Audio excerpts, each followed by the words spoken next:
voices and tell God how much we love him. Now, this is a song we all know, and the words just say, Jesus, love of my soul.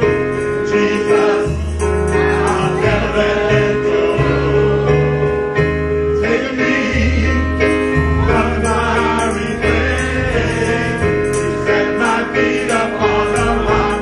Now I know I love you. I love you. I need you. I need you. Oh, your world. Oh, my world may fall. I'm gonna let you go.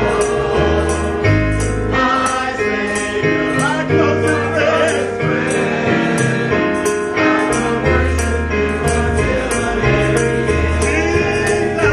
Jesus, love of my soul. Jesus, I'll never let you go. You take us from the miry clay. Set my feet upon the rock. Now I know I love you. I love you. I need you. I need you. Oh, my world. My world may fall. I'll never let you go. My Savior. My Savior. My closest friend.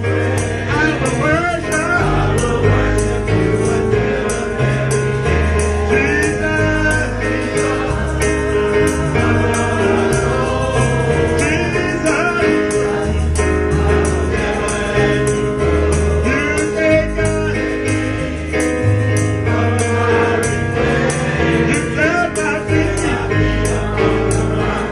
Now I know I love you. I love you. I need you. I need you. Oh, my world.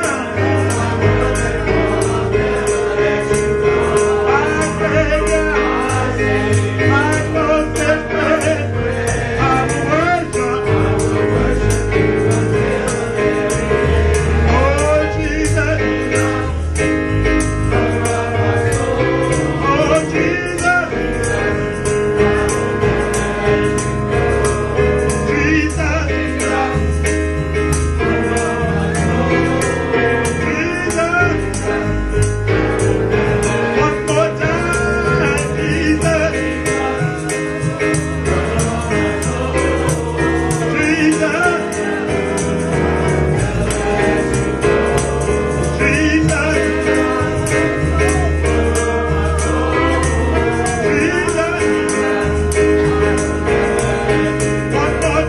Jesus.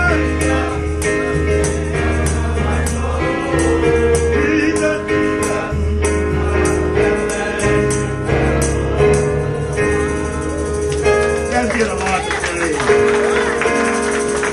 Now, since we know that we have proven it, that we love Jesus, and Jesus has proven that he loves us, the best way we can show Jesus that we love him is to allow him to use us. So right now, just let's all be in humble submission as we just say, if you can use anything, Lord, you can use me. Will everybody ever say, if you can use anything, Lord, you can use me. If you can use anything, Lord, you can use me. Take my hands, Lord, and love me. Touch my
morning to all. We have two scriptures today. Jonah 1 verse 17.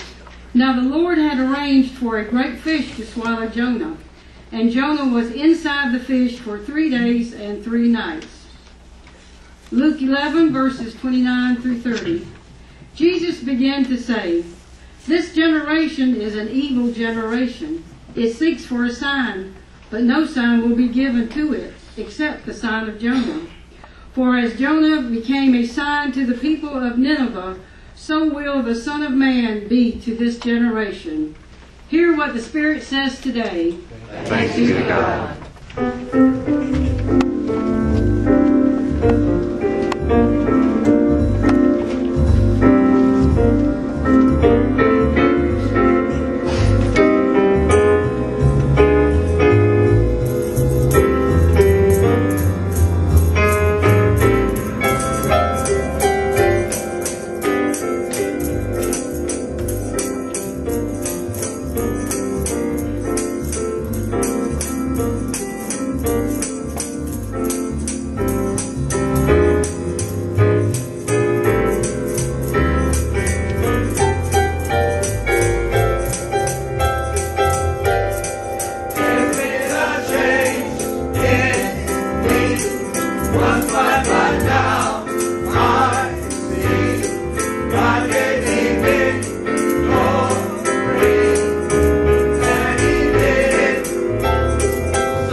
It is always a pleasure to be with you. I have a confession to make.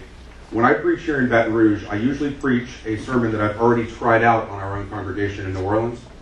On the one hand, that means you get seconds, but on the other hand, it means I've already polished it because I've gotten feedback from the first congregation. Now, one of the sermons I was pondering doing for you today, I actually preached blindfolded. And I really was glad I decided not to do that one when I saw all the things that are on fire on your altar. Because I'm not sure that lives wouldn't have been lost, starting with mine. How many of you know anything from Everybody's heard of Jonah? Yes. Everybody's heard of Jonah being swallowed by a whale? Yes. Do you know any other thing about Jonah? Raise your hand. Don't tell me what it is, just raise your hand. Okay, we have some show-offs. Okay, you know a couple things about Jonah. But basically, all we hear about Jonah is Jonah was swallowed by a whale. I actually heard somebody say that it was actually Job who was swallowed by a whale because his wife told him to curse God and God sent the fish to punish him, and that's kind of a hodgepodge of Old Testament there. I want to talk to you about Jonah because although it's one of the shortest books in the Bible, it has many, many important messages in it. It's only 4 chapters long, and we don't know a whole lot about Jonah himself, but we do know about what he did, what he prophesied, and what he went through to be an instrument for God. To do that, I want to talk a little history first. About 1,000 years before Jesus was born, the kingdom of Israel split. This happened when Solomon's son, Rehoboam, was to inherit the throne, and Rehoboam made very clear to the people that he was going to tax them 10 times more than his father had. I won't draw any modern parallels, but Rehoboam wouldn't have been a good hero of that either. Oh wait, I just said I wasn't going to do that, didn't I? And so the kingdom split. 10 tribes went to the north and became Israel. 2 stayed in the south and were called Judah. Rehoboam reigned over Judah and taxed them into oblivion. Jeroboam reigned over Israel. Now God had warned people in the book of Judges when they were crying out for a king. God said, if you go to a monarchy system, you will be sorry. I'll give you a king if you want one, but you're going to be sorry. They had Saul, then David, then Solomon, and things went downhill from there. Now in the time of Jeroboam II, who was the 14th king of Israel, the northern kingdom, they were overrun by the Assyrian Empire. Judah remained intact, but Israel was taken by the Assyrians. And the Assyrians were very clever. When they would invade and conquer a land, they would take the wealthy and the learned back to their kingdom with them, leave the working class and the poor where they were, and ship in their own management, if you will.